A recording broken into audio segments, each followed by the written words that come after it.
किसी को थाली भर के मिली, किसी को बस प्याली में। कामयाबी नहीं मिली किसी को बस खाली में। मेरी कहानी भी कम दिलचस्प नहीं दोस्तों, मैं पहुंचा हूं यहां चल के उल्टे पानी में। नमस्कार दोस्तों, मैं कौन हूं ये इम्पोर्टेंट नहीं है, इम्पोर्टेंट है आज के हमारे एंटरप्रेन्योर और उनकी कहानी। और हमारे इस शो का नाम है चलो जीरो से शुरू करते हैं। जब लोग ऑनलाइन का नाम भी नहीं जानते थे, तब इन भाई साहब ने ऑनलाइन गिटार बेचने का कारोबार शुरू किया। जब पेटीएम के पापा भी नहीं जानते थे कि डिजिटल पेमेंट क्या होता है, तब मिस्टर जोशी एक डिजिटल पेमेंट वॉलेट के स्टार्टअप में इन्वेस्ट कर रहे थे। कहते हैं समय से पहले और किस्मत से ज्यादा किसी को नहीं मिलता। इन्होंने जो कुछ किया समय से पहले किया और मिला क्या? जीरो। तो जोशी जी भी बोले चलो जीरो से शुरू करते हैं।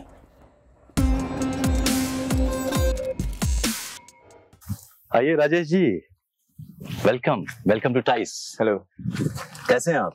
All good. आप कैसे हैं? तो आज बताइए, आप यहाँ जंगल में क्या कर रहे हैं? आई थिंक हम एंटरप्रेन्योर की फितरत ही है कि जंगल में हमेशा मंगल करने की सोचते हैं। राइट। तो that what brings me to jungle. Right. तो जब मेरी आपसे बातचीत हुई पहली बार और आपकी पूरी जर्नी मैंने सुनी, तो बहुत ही इंटरेस्टिंग मुझे लगा कि आपका जो पूरी जर्नी रही है। तो जरा आप हमें, हमारे दर्शकों को बताइए कि आजकल आप क्या कर रहे हैं, आप हैं कौन? मैं कौन हूँ? हेलो, नमस्ते, hello to everyone. I am Rajesh Joshi, presently CEO of Atal Incubation Center in Goa. हम इंक्यूबेशन सेंटर है जो स्टार्टअप्स को, एंटरप्रेन्योर्स को हेल्प करते हैं, उनको सपोर्ट करते हैं। Access to finance, access to market, access to mentors, access to knowledge sessions, access to workshops. जो कि उनकी जो जर्नी है, एक एंटरप्रेन्योर की जर्नी बहुत अकेली है, बहुत लोनली है, तो हम वो लोनली जर्नी में ऐड करके उनको सपोर्ट करते हैं। बहुत बढ़िया। सो जो पूरा स्टार्टअप का एक मिशन चल रहा है पूरे देश भर में, और लोग इसमें आना चाह रहे हैं और वो जानना चाह रहे हैं कि यहाँ कैसे आए और क्या हर आदमी एक कामयाब एंटरप्रेन्योर बन सकता है, क्या वो कामयाब स्टार्टअप बन सकता है। और सबने अपना एक बेंचमार्क बहुत ही हाई कर रखा है, सबको $1 मिलियन, $1 ट्रिलियन, पता नहीं क्या क्या एक बनना है, वैल्यूएशन का पूरा गेम है। लेकिन ये जो हम शो कर रहे हैं, इसका पूरा मकसद है कि उन कहानियों को सामने लाना जहां एंटरप्रेन्योर्स फेल होते हैं, एक बार नहीं, 2 बार नहीं, 3 बार, और फिर हर बार वो एक नए जीरो से शुरू करते हैं।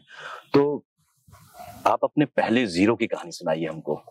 तो पहले बहुत बधाइयाँ कि आपने ऐसा शो की इजाद की, that you thought about a show like this, because I know हमारी कंट्री में हम बचपन से देखते आ रहे हैं कि हमारी कंट्री में एक कल्चर है नहीं जहां हम फेलियर को सेलिब्रेट करते हैं। अगर आज आप देखें America, UK, Israel, Germany, why they are in the top countries और the top innovators, because they actually have a concept called fail fast. They have a concept where failures को celebrate किया जाता है, फेलियर्स को हमेशा एक learning के जैसे देखा जाता है।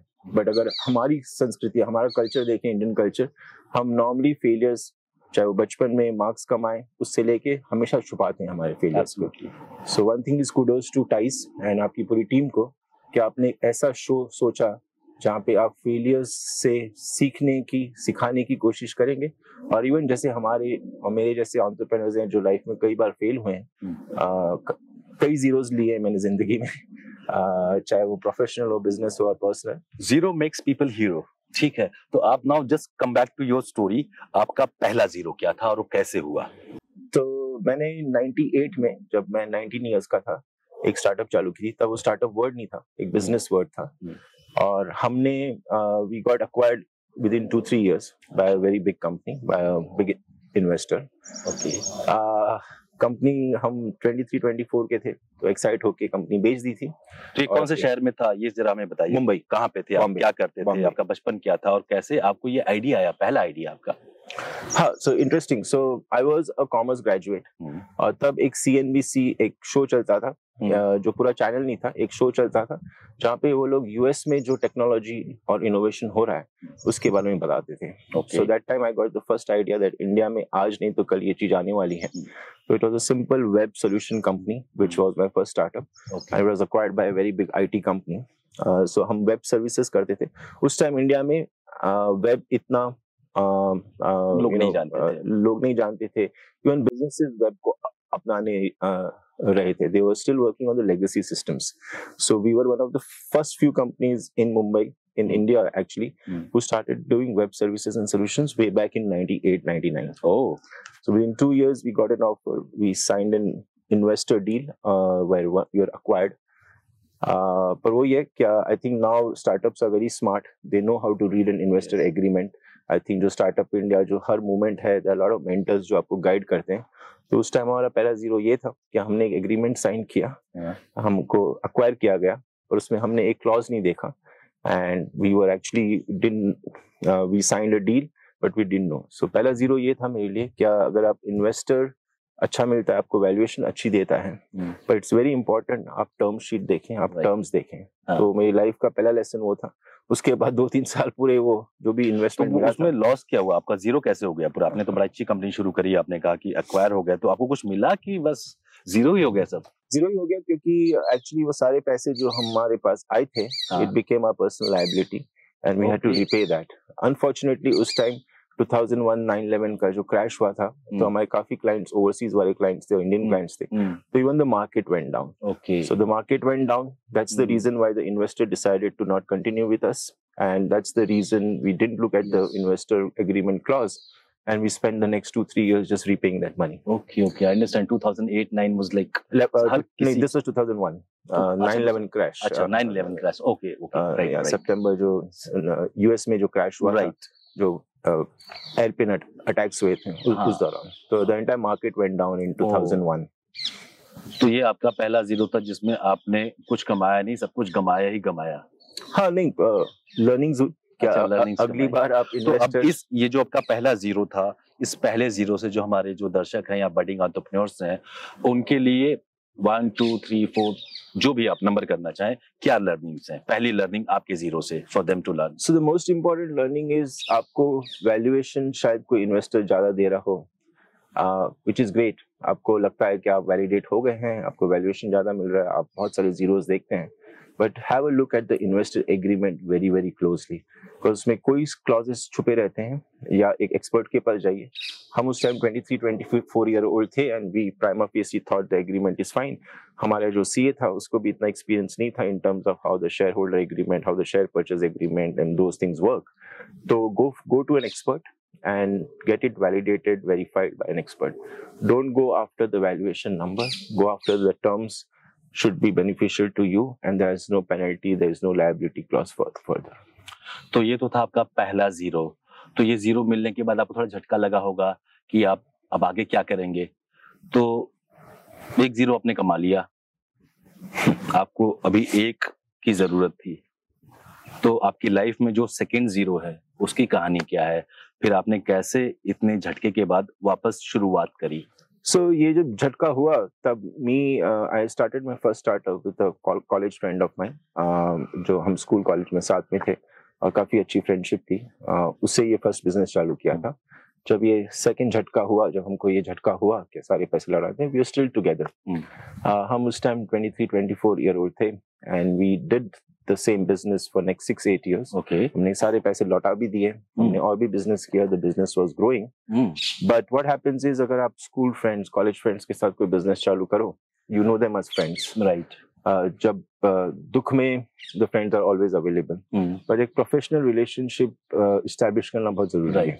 So मैं अक्सर देखता हूँ, इवन अभी मैं देखता हूँ, काफी co-founders हैं जो स्टार्ट अच्छा कर लेते हैं, but after a certain point of time that chemistry dissuades. Right. तो ये भी आपको ध्यान रखना चाहिए. That chemistry goes away for different reasons, and I think every person grows on their own. Right. जब स्कूल कॉलेज में साथ में हम एक certain personality and then we grow to be different people, which is true for any relationship also. But this was my learning that So what was this new business, new entrepreneurship so venture? it was in the same field, web software and services. We kept in the same business. Okay. We actually started doing lot of stuff before time. So हमने काफी चीजें time के पहले की. My partner was a super techie, great brilliant guy, but he was a techie, I was a business development guy. So sometimes the personality don't match. Okay. Probably this is the best combination to have founder. One is a techie, one is a marketing thing. But as friends, you know about each other a lot.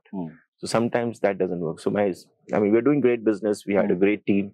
We had clients across India, across Europe. But the business didn't work for a simple reason that, people outgrow each other. And I think the mistake I made there is when we saw the cracks coming, हम उससे चलाते गए. But sometimes the cracks become like a valley, which is very difficult to patch. So my learning is this, that when you see the cracks developing, either mend it between co-founders, or, otherwise the business will go bad. So this business basically failed. Everybody just went away their own way. And कुछ नहीं हुआ उससे, ना कुछ बना पाए, ना कुछ बेच पाए. जी. So this was a bigger zero than the first one. Absolutely, it was a bigger zero because, मैं बोल सकता हूँ दोस्ती भी नहीं रही, business भी नहीं रहा. And I'm sure my friend feels the same. यारी दोस्ती में धंधा नहीं करना चाहिए, धंधे में यारी दोस्ती नहीं करनी चाहिए. But anyway, तो आपके आज जो दूसरा जो बड़ा वाला जीरो था, उससे हमारे जो budding entrepreneurs हैं, उनके लिए आपकी 3-point learning क्या है? I think the main thing is, if you are co-founders, you have to appreciate each other's skills, which will mean that you'll be different personalities. So उसके साथ, you need to have very, very maybe a contract वहाँ पे भी, कि अगर चीजें workout नहीं होती, इंडिया में हम अक्सर ये देखते हैं क्या, we trust people when we sign agreements. Right. We trust people and we work. We never have an exit clause. Right. But I think in a partnership, from co-founder, like I said, दोस्ती भी नहीं रही, business भी नहीं रहा, clients नहीं रहे. Clients, we kind of became a tamasha also for a lot of clients, for a lot of people. We made a mockery of ourselves also in the way the businesses kind of got lost. So exit clause बहुत जरूरी है. That whenever you have an agreement, you should know that if you part ways in this way. So 2 या 3 चीजें बहुत important जो आप जो कह रहे हैं उसी बात को मैं endorse करता हूँ. पहली बात, अगर 2 या 3 दोस्त साथ मिलके काम कर रहे हैं तो दोस्ती को अलग रखिए, काम को अलग रखिए. एक दूसरे के रोल बिल्कुल वेल डिफाइंड रखिए. उनका KRA, उनकी रिस्पॉन्सिबिलिटी, उनके डिलीवरेबल्स पूरे ही क्लियर कट होने चाहिए.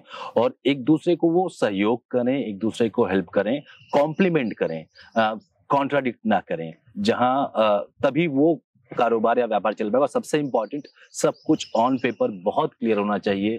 बात में, व्यवहार में कारोबार या बिजनेस या स्टार्टअप नहीं चलता. और एग्जिट क्लॉज, कल को अगर हमने सोचा कि हम एक ऐसे मुकाम पे आ गए हैं जहां पर कि हम अलग अलग रास्ते जाना चाहते हैं, तो उसका बहुत ही क्लियर कट एक रोड मैप, एक रास्ता आपके इनिशियल कॉन्ट्रैक्ट में होना बहुत जरूरी है.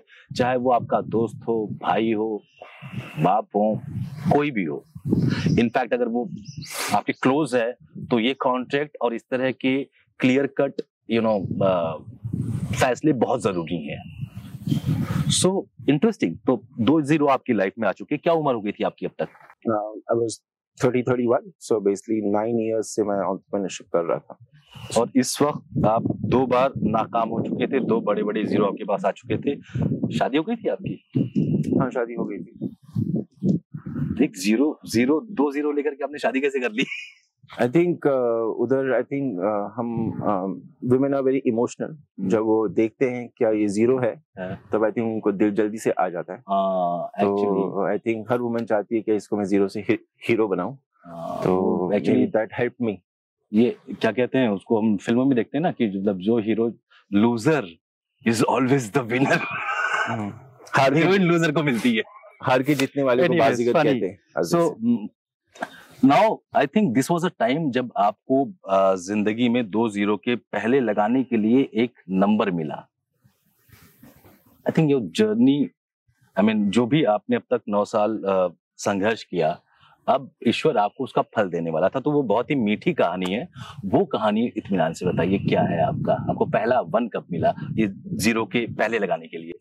So जैसे मैं बोलता हूँ क्या 9 years की मेरी entrepreneurship journey थी. I'm from a very low middle class family.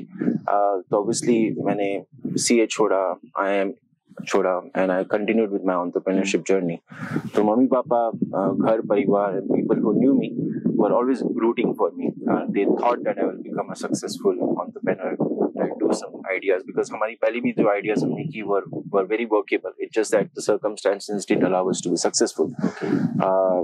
अभी शादी भी हो गई, तो एडिशनल प्रेशर बीवी का भी था, बीवी के घर वालों का भी था, क्या ये क्या करता है, ये अभी तक जीरो रहेगा या क्या नहीं रहेगा. So luckily that time India में ई कॉमर्स का बूम नहीं हुआ था. I am talking about 2009-10. तब मैं एक वेरी ब्रिलियंट फाउंडर से मिला, Ashutosh Pandey. He had a concept and idea called bajao.com, which was selling musical instruments online. And this was in 2008, 9-10. 9-10, okay. So 2009-10 में जब वो आइडिया आई यानी ई कॉमर्स बूम नहीं हो रहा था, तब मुझे लगा कि इंडिया में ई कॉमर्स बूम आज नहीं तो कल होगा. एंड पहले ऑलरेडी Amazon, आई रिमेम्बर, क्योंकि Amazon उस वक्त शायद बुक ऑनलाइन बुक्स वगैरह सेल हो रही थी या वो यूएस में हो रही थी. हाँ, इंडिया में अभी तक कोई कंपनी आई नहीं थी. स्नैपडील, फ्लिपकार्ट जैसी कंपनियां थी जो सब कुछ बेच रही थी ऑनलाइन. तब मुझे लगा था क्या जब इंडिया में कोई यूएसबी और बुक्स ऑनलाइन खरीदने में दिक्कत हो रही थी, गिटार बेचना would be very difficult. But I believed in the concept because that time India was also changing. People's की lifestyle change हो रही थी. Yes. People from रोजमर्रा की जिंदगी से they were trying to invest their time into lot of hobbies, lot of sports. That's the culture when IPL came to India, where एक पहले my dad used to always say that पढ़ोगे लिखोगे होगे नवाब, खेलोगे कूदोगे बजाओगे होगे खराब. बट दैट मोड इंडिया में आया था चेंज का, दैट लाइफस्टाइल जहाँ पे खेलोगे कूदोगे गाओगे बजाओगे होगे नवाब वाला फेज आया था. I think that was a time when actually everybody needed some kind of change, but because if you remember 8-9 Lehman Brothers हो चुका था. मैंने भी पर्सनली कुछ लूज किया था स्टॉक मार्केट में, so I remember that. So हर आदमी कुछ ना कुछ जीरो लेके बैठा हुआ था उस वक्त. बिल्कुल. The whole world. Yeah. And then we all needed something कि लाइफ में कुछ और हो, कुछ सक्सेसफुल कोई चीज हो, कुछ रिकवरी हो. So this was a time when people were actually very positive. एक नेगेटिविटी से बाहर निकल के लोग पॉजिटिव हो रहे थे. And that's the time when you came up with this idea. That's the time we started Bajao. We came together to make Bajao a big e-commerce portal in India and sell musical instruments online. And in fact उस time भी 2009-10 में जब या 10-11 में या 12 में मैं लोगों को बोलता था कि हम ये काम कर रहे हैं, people used to laugh at us. They used to tell us that India में लोग बुक्स नहीं खरीद रहे ऑनलाइन, कपड़े खरीद रहे हैं, कर रहे हैं, रिटर्न कर रहे हैं, बाकी लोग कैश ऑन डिलीवरी दे रहे हैं. We were not even doing cash on delivery. Then how will you survive? But I remember in 10-11 हमने जब हमारा 16,000 रुपीज डेली का गल्ला था या डेली का सेल था, 16,000 रुपीज का सेल था, कैश था, and it just was growing. Every day it was growing, every month it was growing. I remember in 2014 when we had a big investor coming into our company, it was around 4,65,000 per day. Okay. So ये आपने कितने साल चलाया? So I was part of Bajao for 4 years till 4 साल के लिए. And you started with, if may I ask, how much capital did you guys invest into it? Zero capital actually, because it was a 8x8 square feet in an industrial area in Mumbai. Okay. अक्सर उसको झोपड़पट्टी बोलते हैं in Mumbai, yeah, which is basically a hut. I know. तो हम काम करते थे नीचे और हमारा स्टॉक रहता था ऊपर मेज़डेन फ्लोर पे. Okay. एसी नहीं था, पंखा शायद एक टेबल फैन था, और जो हम बारी बारी से यूज करते थे, बिकॉज हम 4 लोग बैठते थे और बारी बारी से उसको यूज करते थे. बारी बारी से हम अंदर भी रहते थे बिकॉज उतनी जगह नहीं थी. हम 6 लोगों की टीम थी, वहां पे सिर्फ 3 जनों की बैठने की जगह थी, पैकिंग स्टाफ ऊपर होता था. तो that was the start with bajao.com. जब हमने, एंड bajao.com का एक स्पेशलिटी ये थी कि जब भी कोई हमारी साइट पे गिटार या एक स्ट्रिंग भी ऑर्डर करता था और जब वो स्ट्रिंग उस कस्टमर के घर पहुंचता था, they used to be so happy because the problem with musical instrument is tier 2 और tier 3 शहरों में काफी कम म्यूजिकल इंस्ट्रूमेंट की दुकानें हैं. Right. So इवन दो हमारे पे लोग हंसते थे, क्या गिटार बेच रहे हो ऑनलाइन, ड्रम्स बेच रहे हो, इंडिया में कौन खरीदेगा, ये सब ई-कॉमर्स इंडिया में नहीं चलने वाला, लोगों के पास टाइम नहीं है. पर जब हमको ये टायर 2 टायर 3 सिटीज से ये रिक्वेस्ट आती थी and then when they used to get their guitar, when they used to get their drum kit, जो messages आते थे, Yes. because creative people हैं, musicians हैं, दिल से करते हैं, दिल से करते that also motivated us, and that also gave us the thing that नहीं, market चाहे हमको बाकी लोग कुछ भी बोलें, investor कुछ भी बोलें, क्या this idea wouldn't work, या हमारे colleague कुछ भी बोलें, this idea wouldn't work, but हमारे जो customers हैं, they were very happy. Right. They were very happy to receive this music. तो आपको याद है कि इफ यू रिमेम्बर कि ऐसा कोई बहुत अच्छा मैसेज आया हो जिसे आपका दिल खुश हो गया हो, या पहला ऑर्डर आपका कहाँ से आया था, कौन से शहर से आया था?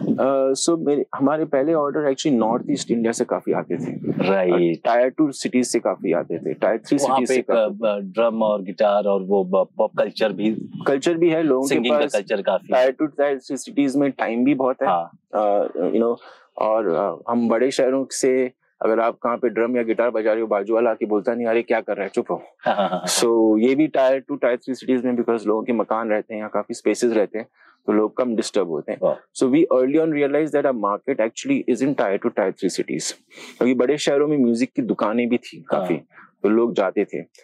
So one factor why Bajao did well is we were always talking to the market. We're not listening to investors. We're not listening to people. So that's my advice to entrepreneurs. If you believe in your idea and you are talking to your customers daily, and your customers daily are increasing, they are giving you good feedback, good comments, stay with your idea. It doesn't matter what an investor thinks. It doesn't matter what a mentor thinks. It doesn't matter somebody like me who has done successful business thinks. If you and your customer are connected, then your business is going to boom. If you and your customers are increasing, every day you are giving them more, your business is going to grow and your time will come. So keep on building till they come. Very good. So this was very musical, happy journey of 4 years. तो आप इतना अच्छा शानदार चलता हुआ startup कारोबार छोड़ करके निकले क्यों? Very good question. I think जब मैं निकला तो मेरी बीवी ने भी बोला क्यों निकल रहे हो, अभी तो तुम हीरो बन रहे हो, हीरो बन रहे हो।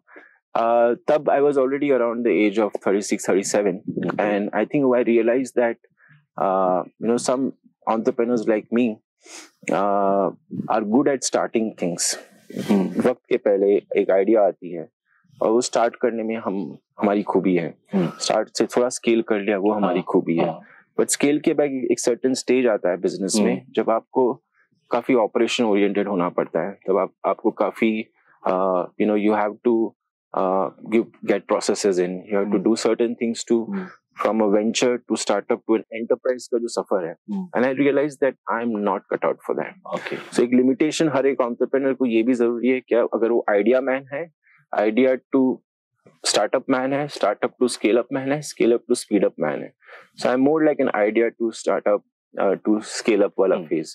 तो मुझे limitations पता चली। इनफैक्ट मेरे पहले बिजनेसेस में मैंने शायद गलती ये की, क्या मैंने मेरे बिजनेसेस से शादी कर ली और सोचा यही है, and so I think lot of entrepreneurs do make that mistake. मोह माया मत पड़िए, जैसे मार्केट में कहते हैं ना, you should always have an exit plan, मतलब प्रॉफिट कब बुक करना है, लॉस कब बुक करना है आपको पता होना चाहिए। तो एज अ टैलेंट आपको अपना टैलेंट कब बुक करना है आपको पता होना चाहिए, and you by this time आपको पता चल गया था। मुझे पता चल गया था, मुझे जो मनी भी मिल रहा था, I can't disclose that amount of money because of the non-disclosure.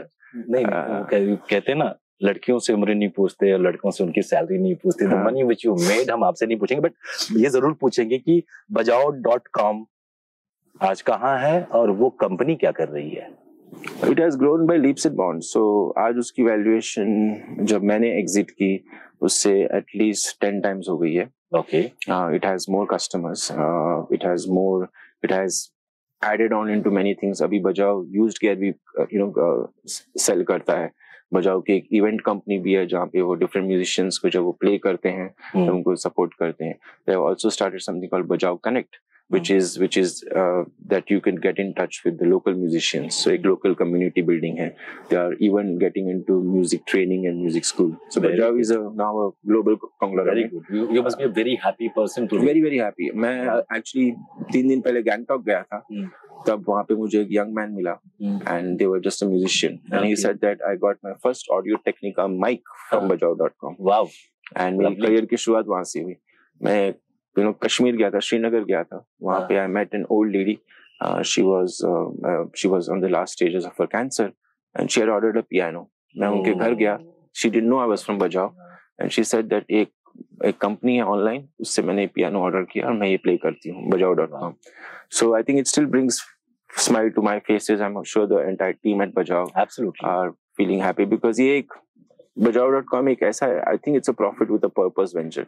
हमारा पर्पस है एक म्यूजिशियन को उसके हाथ में उसको प्ले करने के लिए, उसकी रिहर्सल के लिए, उसकी हॉबी के लिए, उसके हुनर के लिए हम उसको एक गियर सप्लाई करते हैं. एब्सोल्युटली. इनफैक्ट एक बात मैं भी जो एंटरप्रेन्योर से कहना चाहता हूँ वो ये होती है कि आपकी नीयत क्या है. जब भी आप कोई चीज शुरू करते हैं, पर्पस क्या है, पर्पस क्लियर होना चाहिए. देखिए, पैसा बनाना कभी पर्पस हो नहीं सकता. अगर ये पर्पस है आपका तो कोई भी आइडिया या कोई भी कारोबार, कोई भी स्टार्टअप सक्सेसफुल नहीं होगा, ये तो मैं लिख के दे सकता हूँ. इन दैट जर्नी अगर आपका पर्पस क्लियर है कि आप ये करना चाहते हैं, आप बिजनेस क्या होता है, एक आइडिया होता है जो सोसाइटी के किसी एक प्रॉब्लम को सॉल्व कर रहा होता है. तो अगर आपके पास वो आइडिया है तो आपका फोकस उस प्रॉब्लम को 100% सॉल्व करने की तरफ हो. बिजनेस अपने आप आपका बनेगा, पैसा अपने आप आएगा. तो नियत में पैसा नहीं, नियत में वो ड्रीम होना चाहिए, उस प्रॉब्लम को सॉल्व करने की, लोगों को सर्व करने की जो है वो अंदर से इच्छा शक्ति होनी चाहिए. थैंक यू राजेश, बहुत बहुत मजा आया आपके साथ आपकी जर्नी के बारे में बात करके, और उम्मीद करते हैं कि हमारे जो दर्शक हैं उनको भी ये कहानी सुन करके काफी हौसला मिलेगा और काफी कुछ सीख पाएंगे. क्योंकि जिंदगी में कोई भी चीज, बहुत कम लोग होते हैं, लक होता है कि आप पहले बॉल में ही छक्का मार दें, मगर हर एंटरप्रेन्योर की जर्नी में कुछ न कुछ शुरू में जीरोज होते हैं, एंड दो zeros are really very very important. Because कहते हैं ना, मतलब बिना जीरो के कोई नंबर कंप्लीट नहीं होता, ना मिलियन बनता है, ना ट्रिलियन बनता है, कुछ नहीं बनता है. So we all need to earn दो जीरोज फर्स्ट, राइट. पहले हम जीरो हासिल कर लें लाइफ में, यानी वो एक्सपीरियंस हासिल कर लें, और उसके बाद जो 1 2 3 4 5 जो भी आएगा तो वो ऐड करते जाएगा आपकी उस 1 की वैल्यू को, 2 की वैल्यू को, राइट. बिल्कुल.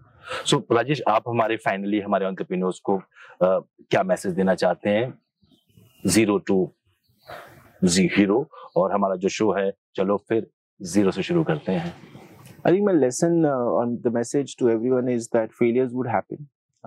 Failures से हमको डरना नहीं चाहिए, failures से हमको सिर्फ सीखना चाहिए. हमको हमारे failures को बताने में शर्म नहीं आनी चाहिए. I think आपको failure इसके लिए है क्योंकि आपने कुछ किया है. जो करते हैं उनको इस फेलियर मिलता है. सो आपने वो किया है, वो स्टोरी लोगों को बताना जरूरी है. You need to understand what you have learned from it, because failure has to be a learning experience. I know Indian culture doesn't celebrate zeros much, but I think it's time that when we are looking at India becoming an innovation hub, a startup hub, नए हमारे प्रधानमंत्री मोदी भी हम हमेशा बोलते हैं आप innovate कीजिए, कुछ नया कीजिए. So we have to also accept the zero culture, the failure culture, and that's why again kudos to the entire team of TICE जिन्होंने ये concept सोचा, चलो जीरो से शुरू करते हैं, because actually सारी नंबर की गिनती भी जीरो से होती है. 0 1 2 3 कहते हैं ना, जीरो जो दिया मेरे भारत ने, एग्जैक्टली जीरो भारत ने दिया है पूरी दुनिया को. थैंक यू राजेश, और आप जैसे और एंटरप्रेन्योर से मिलेंगे, अपने दर्शकों को बता दें कि हम ऐसे बहुत सारी कहानियां आपके पास ले आएंगे जो आपको प्रेरणा देंगी, जो आपको जो आप जीरो अर्न कर रहे हैं उस जीरो की वैल्यू समझाएगी. अगली बार हम फिर मिलेंगे और शुरू करेंगे एक और नए जीरो से. चलिए, आज का कार्यक्रम ही समाप्त करते हैं. जिस तरह से आए थे उस तरह से निकल लेते हैं. धन्यवाद. Thank you so much. Thank you. Bye bye.